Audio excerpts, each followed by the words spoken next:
Jamais sans la grâce, une dévotion matinale qui vous connecte à la pensée de Dieu et vous donne la provision du ciel au quotidien.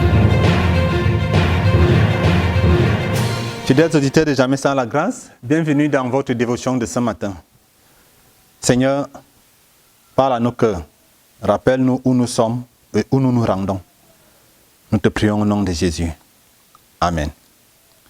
Pour ce matin, je voudrais que vous tourniez avec moi dans l'épître aux Hébreux, le chapitre 11, le verset 13. Nous lisons. C'est dans la foi qu'ils sont tous morts, sans avoir obtenu les choses promises. Mais ils les ont vus et salués de loin, reconnaissant qu'ils étaient étrangers et voyageurs sur la terre. C'est l'un des chapitres les plus connus, que les gens même ont appelé les héros de la foi. Et ce chapitre nous parle globalement de ce que nos prédécesseurs ont fait, que ce soit ceux de l'Ancien ou ceux du Nouveau Testament. Et sur cette section que nous venons de lire, la Bible nous mentionne pourquoi ils se sont engagés jusqu'au bout. Et la réponse est simple.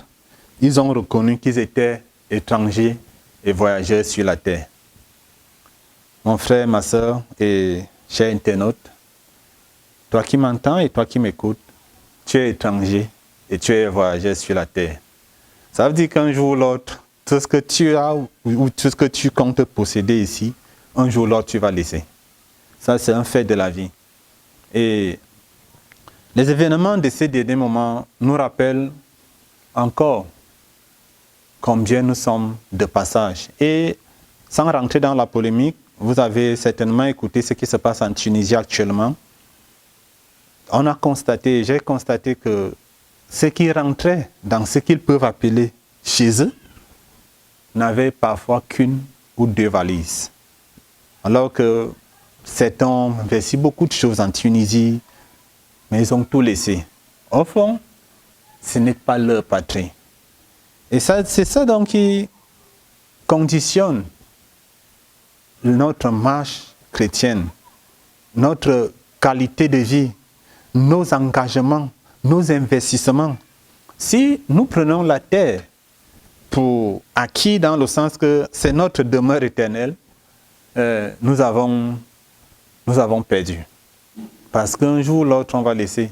Mais si là-haut, nous pensons que le royaume des cieux, la nouvelle Jérusalem, que Dieu va faire venir, c'est là-bas notre cité, la vraie cité, celle où Dieu est l'architecte, le constructeur. Alors, nos yeux seront là-bas. Et la Bible nous dit que là où est ton trésor, c'est là où est ton cœur. Donc, si notre trésor est là-haut, notre cœur sera là-haut. Et si notre trésor est ici-bas, notre cœur serait ici-bas. Avec tout ce que cela comporte sur les choses qui font la guerre à l'âme. Donc,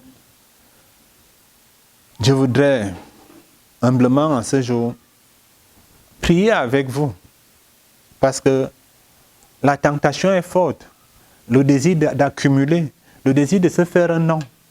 Ici-bas, oubliant que nous sommes étrangers et voyageurs. Nous sommes de passage. Nous sommes de passage. Hier, parlant du royaume des cieux, l'apôtre Pierre a dit à Jésus et aux autres disciples qu'il est bon qu'on soit ici. Parce qu'il a vu la manifestation du royaume. Et c'est là où nos têtes et nos cœurs doivent être. C'est dans le paradis, c'est dans le royaume des cieux que nos cœurs doivent être. C'est là-bas qu'il est bon d'être. Ici, nous sommes de passage, mes frères. Nous sommes de passage. Donc, que rien au monde ne nous laisse croire que nous sommes déjà arrivés. Rien. Bien plus, nous allons fuir tout compromis pour ne pas nous suivre avec ce qui passe comme du vent. Ce qui passe comme du vent.